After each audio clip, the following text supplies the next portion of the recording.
Simple ಆಗಿ ತುಪ್ಪನ ಕಾಯಿಸ್ತಾ ಇದ್ದೀನಿ. ಮರಳಾಗಿದೆ.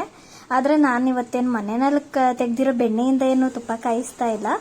ನಂದಿನಿ ಬೆಣ್ಣೆ ಬರುತ್ತಲ್ಲ ಅಂಗಡಿದೇನೆ ಅನ್ಸಾಲ್ಟೆಡ್ನೇ ತೊಗೊಂಡು ಬಂದು ಕಾಯಿಸ್ಕೊಂಡು ಮಾಡ್ಕೊತಾ ಇದ್ದೀನಿ. ತುಂಬ ಸಿಂಪಲ್ ಆಗಿ ನಾನು ಈ ರೀತಿಯಾಗಿ ಕಾಯಿಸ್ತಾ ಇದ್ದೀನಿ. ಅದನ್ನೇ ಕೂಡ ಇವತ್ತು ಶೇರ್ ಮಾಡ್ತಾ ಇದ್ದೀನಿ. ನಾನು ಹೇಗೆ ಕಾಯಿಸ್ತೀನಿ ಅಂತ ಹೇಳಿ ತಿಳಿಸಿ. ಇನ್ನು ಯಾವ ರೀತಿ ಕಾಯಿಸ್ಬೇಕು ಅಂತಲೂ ಕೂಡ ನಿಮಗೆ ಗೊತ್ತಿದ್ರೆ ತಿಳಿಸಿ. ನೋಡಿ, ನಾನಿವಾಗ ಅನ್ಸಾಲ್ಟೆಡ್ ಬೆಣ್ಣೆನ ತಗೊಂಡಿದ್ದೀನಿ. ನೋಡ್ತಾ ಇದ್ರಲ್ಲ, ಅರ್ಧ kg ಇದೆ ಇದು.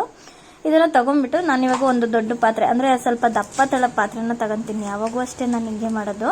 ಯಾಕಂದರೆ ತಳ ಕಚ್ಚಬಾರ್ದಲ್ಲ ಅಂತೇಳಿ, ಸೀದೋಗಬಾರ್ದು ಅಂತ ಹೇಳ್ಬಿಟ್ಟು ಈ ಪಾತ್ರೆನ ತಗೊಂಡು ಅದಕ್ಕೆ ಓಪನ್ ಮಾಡಿ ಹಾಕ್ಕೊಂಡು ಕಾಯಿಸ್ಕೊಡ್ತೀನಿ.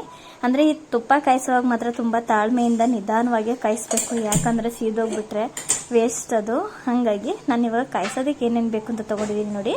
ಒಂದು 1/4 ಟೀ ಸ್ಪೂನು ಸುಮ್ಮನೆ ಒಂದು ಸ್ವಲ್ಪ ಮೆಂತ್ಯ, ಬೆಳ್ಳುಳ್ಳಿ 2 ಇಲ್ಕೋ, ಅರಿಶಿನ, ಮತ್ತು ಏಲಕ್ಕಿ ಎಲೆ, ಸ್ವಲ್ಪ ಉಪ್ಪು, ಮತ್ತು ವಿಳ್ಯದೆಲೆ ತೊಟ್ಟು ವಿಳ್ಯದೆಲೆ ಸ್ವಲ್ಪ ಹಾಕ್ಕೊಂಡಿದ್ದೀನಿ. ಏಲಕ್ಕಿ ಒಂದು 3, ಬೆಳ್ಳುಳ್ಳಿ ಬೇಕಾದರೆ ಹಾಕ್ಕೊಳ್ಬೋದು. ನಾನು ಒಂದೊಂದ್ಸಲ ಹಾಕ್ಕೊಳ್ತೀನಿ, ಇದು ಫ್ಲೇವರ್ಗೆ ಅಂತ ಹೇಳಿ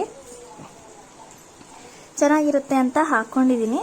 ಅಂದರೆ ನೀವೆಲ್ಲ ಇನ್ನೂ ಒಬ್ಬೊಬ್ಬರು ಯಾವ್ಯಾವ ರೀತಿ ಕಾಯಿಸ್ತಾರೆ ಅಂತ ಕೂಡ ತಿಳಿಸಿ ನೀವು ಕೂಡ. ನಾನು ಈ ರೀತಿಯಾಗಿ ಕಾಯಿಸ್ಕೊಳ್ತೀನಿ. ನೋಡ್ತಾ ಇದ್ರಲ್ಲ, ಮೆಂತ್ಯ ಕಾಳನ್ನ ಸ್ವಲ್ಪ ನೀಟಾಗಿ ಸಣ್ಣ ಉರಿನೆಲ್ಲ ಹುರ್ಕೊಂಡು ಪುಡಿ ಮಾಡ್ಕೊಂಡು ತೊಗೊಂಡಿದ್ದೀನಿ. ಟೇಸ್ಟು ಚೆನ್ನಾಗಿ ಬರುತ್ತೆ ಅಂತ ಹೇಳಿ. ನಾನು ಎಷ್ಟೊಂದು ಸಲ ನಾನೇ ಮನೆಯಲ್ಲಿ ಬೆಣ್ಣೆ ತೆಕ್ಕೊಂಡು ಹಾಲು ಕಾಯಿಸ್ತೀನಲ್ಲ, ಅದರಲ್ಲಿ ಬೆಣ್ಣೆ ತೆಗೆದು ಕೂಡ ಕಾಯಿಸಿದ್ದೀನಿ. ಇವತ್ತು ಏನಕ್ಕೆ ಅಂದರೆ ಕಾಯಿಸಿ ತೆಗೆದಿರಲಿಲ್ಲ, ಹಾಗಾಗಿ ನಾನು ಬೆಣ್ಣೆನೇ ತಂದು ತುಪ್ಪ ಕಾಯಿಸ್ಕೊಂಡ್ವಿ. ಹಾಗಾಗಿ ಅದು ಕಾಯಿಸ್ಕೊಂಡೆ, ಅದನ್ನೇ ವಿಡಿಯೋ ಹಾಕ್ತಾ ಇದ್ದೀನಿ. ನಾನು ನಮ್ಮ ಮನೆಯಲ್ಲಿ ಈ ರೀತಿಯಾಗಿ ಕಾಯಿಸ್ತೀನಿ, ಅದನ್ನೇ ವಿಡಿಯೋ ಹಾಕ್ತಾ ಇದ್ದೀನಿ, ನಿಮ್ಮ ಹತ್ರ ಶೇರ್ ಮಾಡ್ಕೊತಾ ಇದ್ದೀನಿ. ಒಬ್ಬೊಬ್ಬರು ನನ್ನ ರೀತಿ ಕಾಯಿಸ್ತಾರೆ ನೋಡಿ. ನಾನು ಕಾದಿರೋದು ಹೆಂಗೆ ಗೊತ್ತಾಗಲ್ಲ ಅಂತ ಹೇಳಿ ನಾನೇನು ಮಾಡ್ತೀನಿ, ವಿಳ್ಯದೆಲ್ಲ ಇಟ್ಕೊಂಡಿರ್ತೀನಿ. ಅದನ್ನು ಹಾಕಿದ ಮೇಲೆ ಅದು ಮೇಲ್ಗಡೆ ಚಟಪಟ ಅಂತ ಮೇಲ್ಗಡೆ ಬಂದಿದ ತಕ್ಷಣ ಅದು ಗೊತ್ತಾಗಿರುತ್ತೆ, ಅಂದರೆ ಆಗಿರುತ್ತೆ ಅಂತ ಹೇಳಿ ನಮಗೆ ಗೊತ್ತಾಗುತ್ತೆ. ಆ ಥರ ನಾನು ಮಾಡ್ಕೊತೀನಿ. ಒಬ್ಬೊಬ್ಬರಿಗೆ ನೋಡ್ತಿದ್ದಾಗೆ ಗೊತ್ತಾಗ್ಬಿಡುತ್ತೆ ಇದು ತುಪ್ಪ ಆಗಿದೆ ಆಲೆ ಅಂತ ಹೇಳಿ, ಸ್ಮೆಲ್ಲಲ್ಲೇ ಕಂಡುಹಿಡಿದ್ಬಿಡ್ತಾರೆ. ನನಗೆ ಗೊತ್ತಾಗಿರಲಿಲ್ಲ, ಹಾಗಾಗಿ ನಾನು ಹೀಗೆ ಮಾಡ್ಕೋತೀನಿ. ಇನ್ನೊಂದ್ಸಲ ಸ್ವಲ್ಪ ಬೇಗ ಚಟಪಟ ಅಂದಿಲ್ಲ ಅಂದ್ಬಿಟ್ಟು ಈ ಥರ ನೊರೆ ಎಲ್ಲ ಬಂತಲ್ಲ, ಆಗಿರುತ್ತೆ ಅಂತ ಹೇಳಿ ನಾನು ಮತ್ತೆ ವಿಳ್ಯದೆಲೆ ಹಾಕ್ತೆ. ಅದು ಚಟಪಟ ಅಂತ ಮೇಲ್ಗಡೆನೆ ಬಂತು. ಹಾಗಾಗಿ ನಾನು ಈ ಥರನೇ ಮಾಡಿಕೊಂಡೆ.